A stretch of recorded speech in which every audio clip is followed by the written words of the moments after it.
Maraming salamat sa ating Executive Secretary, Secretary Lucas Bersamin. Please take your seats. Ating namumuno ng ating Senado, ating Upper House, the Senate President Mig Subiri at lahat ng miyembro ng Senado na nandito ngayong umaga na ito dito sa napakahalaga at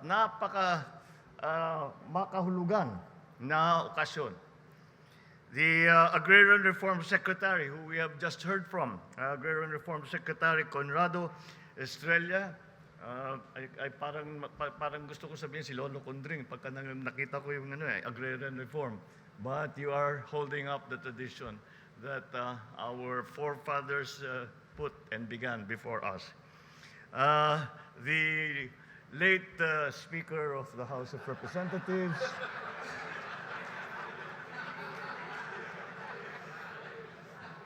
I actually mean he's just late. He's still okay. He's still alive. Speaker Martin Romualdez and our the members of the House of Representatives, without whose important support we could not have done any of this. The members of the cabinet here present, I think we will notice that halos kumpleto ang kabinete ngayong araw na ito dahil talaga ay napakahalaga nitong ating ginagawa ngayong umagang ito. My fellow workers in government, ladies and gentlemen, magandang umaga po sa inyong lahat. Sa kaunahan kong State of the Nation address ay nasabi ko, the Filipino people, ay sinasabi ko sa ating at ipinangako ko sa ating mga kababayan na itutuloy ang Agrarian Reform Program. I am here today to build on that promise because our beneficiaries deserve nothing less. Ituloy natin ang repormang agraryo, hindi lamang sa pamimigay ng lupa at sa mga magsasakang hanggang ngayon ay wala pa ring lupa, kung hindi upang tuluyan na sila'y palayain mula sa pagkakautang na pumipigil sa kanilang ganap na pagmamay-ari sa lupang bigay sa kanila ng pamahalaan. Sa ilalim ng mga batas agraryo, ang bawat magsasaka ay may utang na katumbas ng halaga ng lupang binigay sa kanila. Kailangan nilang bayaran ito sa loob ng hindi hihigit ng 30 taon. Dagdag ang 6% interest bago tuluyang maging kanila ang lupa. Panahon na para makalaya sila sa pagkakautang na ito.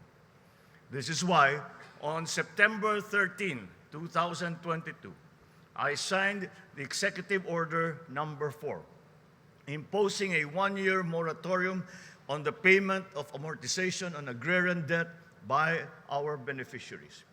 Yet I know that the government can and must do more to alleviate the plight of our agrarian reform beneficiaries. I thank both houses of the legislative branch for heeding the call for social justice for our farmers by swiftly enacting the new Agrarian Emancipation Act, which I will sign into law today. I thank all of those who have been part of this effort. It is something that we have been attempting to achieve for a very long time. Nung pumasok po ako at binati ko ang aking ate na si Senator Amy, ay kako sa kanya, ikaw talaga yung original author. Mula nung nagsimula siya bilang senador, ay pinaglalaban na niya ito. At magpapasalamat kami kay Senator Cynthia na talagang nakikita natin ay nasa puso niya ang kalagayan ng ating mga magsasaka, lahat ng buong agrikultura. At siya ay pinaglaban naman niya, pinag-sponsor naman niya sa Senado. At ganun din sa ating mga magigiting na congressman na ay hindi tumutol at ay kinilala at nakita kaagad ang gaano kaimportante itong ating ginagawa at gaano kahuli na tayo sa panahon. Marami na po tayong inantay na ilang administrasyon at hindi pa natin nagawa ito. Kaya't napakalaking karangalan para sa akin at tumayo ngayon sa harap ninyo at masabi na ito'y gagawin na nating batas at napagbigyan na natin at ipinaglaya natin ang ating mga magsasaka at agrarian reform beneficiaries sa kanilang pagkalubog sa utang.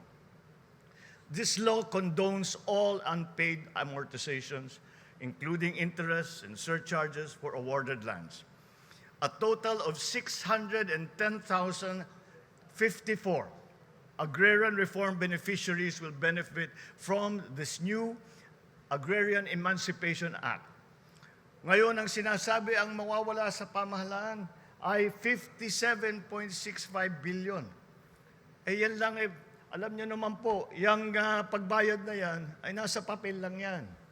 Ang katotohanan talaga, pwede natin nang tawagin na dormant receivable ito. Dahil alam naman namin, walang kakayahan ang mga magsasaka na bayaran itong napakalaking utang na ito.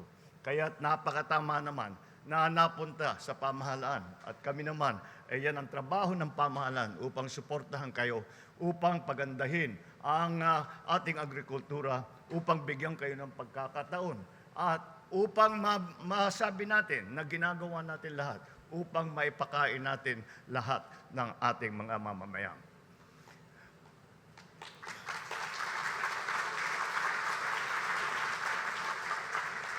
The government will also assume the obligation of our beneficiaries for the payment of just compensation to landowners under the voluntary land transfer or direct payment schemes for the benefit of 10,201 ARBs, with a total payable of 206 million pesos.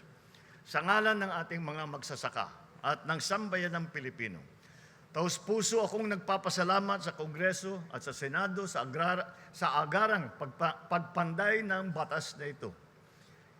Ikinararangal ko na pirmahan ng batas na ito upang tuluyan ng makalaya sa pagkakautang ang ating mga magsasaka mula sa araw na ito. However, I believe that genuine agrarian emancipation requires more than just the distribution of land. If there was a very important lesson that Lolo Condring, Estrella, and my father, then the president, learned was that the handing of titles to our agrarian reform beneficiaries is but the first step. Free land distribution must go hand in hand with broadening the provision of credit facilities and support services in the form of farm inputs, equipment, and facilities to our farmers, as well as the construction of more farm-to-market roads. These efforts will yield more sustainable farms and higher incomes for our farmers. As President, I assure you, we will never stop providing our farmers with the support that they need to help make their farms more productive, while also improving their lives and that of their families. Kung iibayuhin natin ang pagpapaunlad sa ating mga sakahan, dapat din natin lalong paunlarin ang pamumuhay ng ating mga magsasaka at ng kanilang mga mahal sa buhay. So let us expedite the individual titling of lands covered by collective CLOAs to secure the agrarian rights of our farmers. Isa yan ang inuna namin ni Secretary Conrad, at sinabi namin ay siguro ang para makapag-issue na tayo ng titulo ay kailangan yung consolidated CLOA ay mabigyan na, paghati-hati na para alam ng beneficiary kung saan yung lupa niya at maisasaka na niya. Kaya yan ang inuna namin, at maganda naman sa aking palagay ang naging performance ng Department of Agrarian Reform sa pagbigay at pagbuo ng sistema upang maayos na natin yung consolidated CLOAs at maari nang magsaka ang ating mga beneficiary.